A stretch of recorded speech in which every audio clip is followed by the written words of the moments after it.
जी, अस्सलाम वालेकुम रहमतुल्लाहि व बरकातुहू। इमरान खान इस वक़्त हाई सिक्योरिटी जेल अटक की बैरक नंबर 3 में है। उनके वकला ने दरख्वास्त दे दी है। एक दरख्वास्त दी है कि उनको अडयाला जेल मुंतकिल किया जाए, एक क्लास दी जाए और उनको फैमिली यानी ख़ानदान, अपने डॉक्टर और वकीलों से मिलने की इजाज़त दी जाए। उनको एक क्लास की तमाम सहूलतें दी जाएँ। और एक दरख्वास्त उनकी है इस्लामाबाद हाई कोर्ट में कि हमें हक़ दिफ़ा दिया जाए, जो हक़ दिफ़ा मतलब हमारे गवाहों के सुने बग़ैर ही फ़ैसला कर दिया गया। एक उनकी दरख्वास्त है लाहौर हाई कोर्ट में कि ये गैर कानूनी गिरफ़्तारी थी, वारंट नहीं थे। इस्लामाबाद पुलिस को कहा गया था कि वो आकर गिरफ़्तार करें, इस्लामाबाद पुलिस नहीं थी और कहा गया था अडयाला जेल ले जाएँ, अटक जेल ले जाया गया। और एक दरख्वास्त उनकी ज़मानत की भी है, वो सुप्रीम कोर्ट में भी है। लिहाजा ये सारी दरखास्तें और अदालती फ़ैसले तो चलते रहेंगे। इमरान खान ने तोशाखाना में अपनी तलाशी दे दी। अब तोशाखाना में इमरान खान को जो जिस 2 बुनियादों पर सज़ा मिली है, वो है मिस डिक्लेरेशन और फ़ाल्स डिक्लेरेशन। मतलब गलत बयानी की, झूठ बोला, मतलब तोहफ़े ज़ाहिर नहीं किए, मतलब तोहफ़े इलेक्शन कमीशन गोशवारों में नहीं लिखे।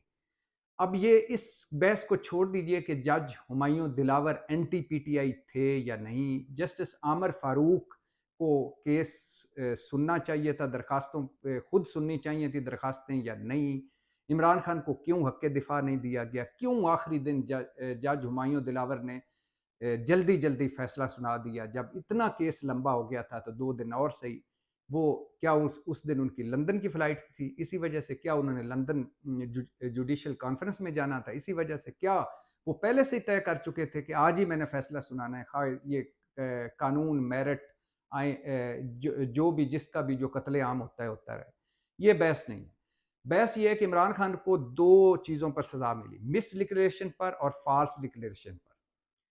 तोहफे लिए इमरान खान ने कानूनी तौर पर या गैर कानूनी तौर पर, इस पे ना केस लड़ा गया, ना ये जजमेंट में है, मतलब 30 सफाती फैसले में भी नहीं है। इमरान खान ने माना मैंने तोहफे लिए और 4 तोहफे बेचे। ये और ये भी नहीं है कि इमरान खान ने तोहफे गलत लिए थे या गलत बेचे थे, ये भी जजमेंट में नहीं है, मतलब फैसले में 30 सफाती फैसले में नहीं है।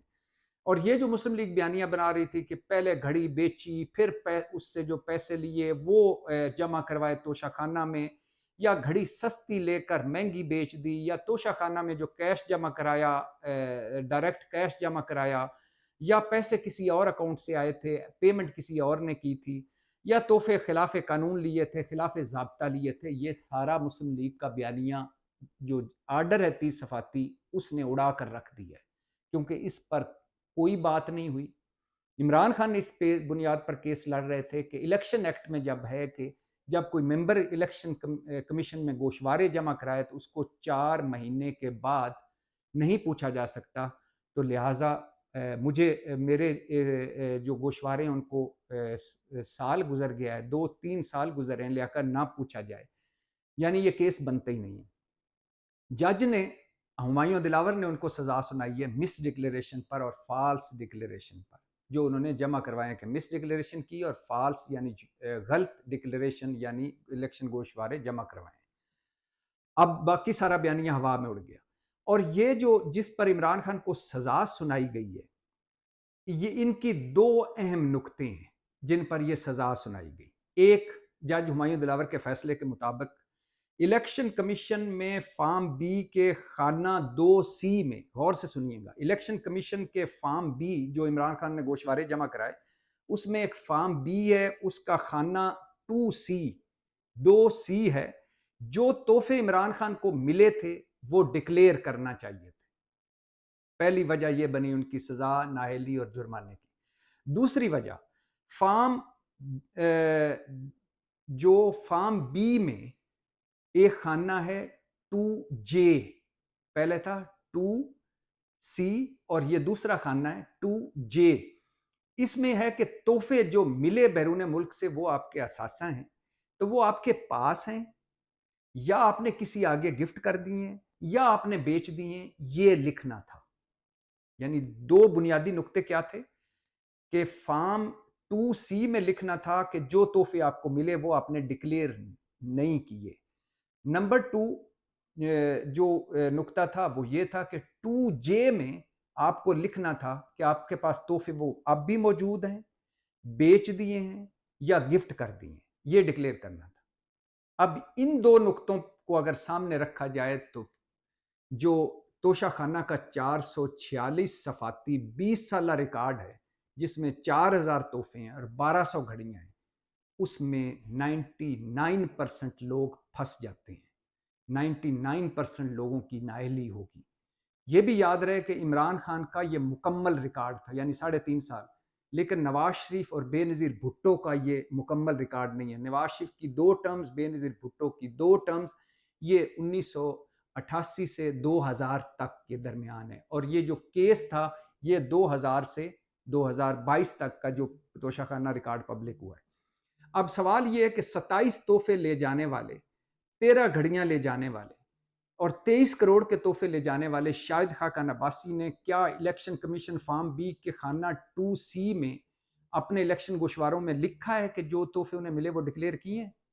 क्या उन्होंने फॉर्म 2J में ये डिक्लेयर किया है कि वो सारे जो तोहफे ले गए थे वो उनके पास हैं या आगे गिफ्ट कर दिए या बेच दिए?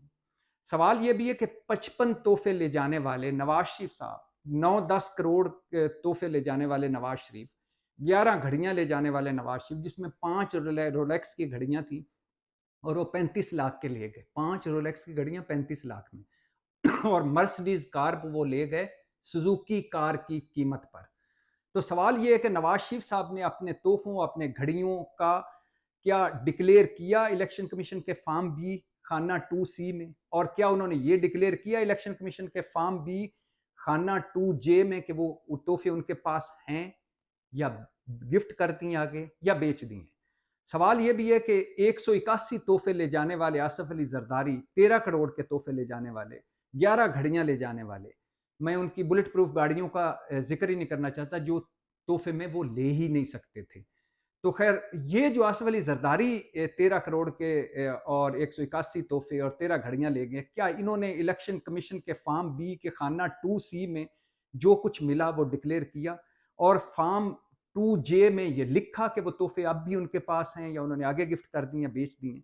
सवाल ये भी है कि बहुत ज्यादा बातें करने वाले इमरान खान के तोशाखाना पर ख्वाजा आसफ जो 4 करोड़ 14 लाख की 5 घड़ियां 82 लाख में घर ले गए, क्या उन्होंने इलेक्शन कमीशन के फॉर्म 2C में जो तोहफे मिले वो डिक्लेयर किए?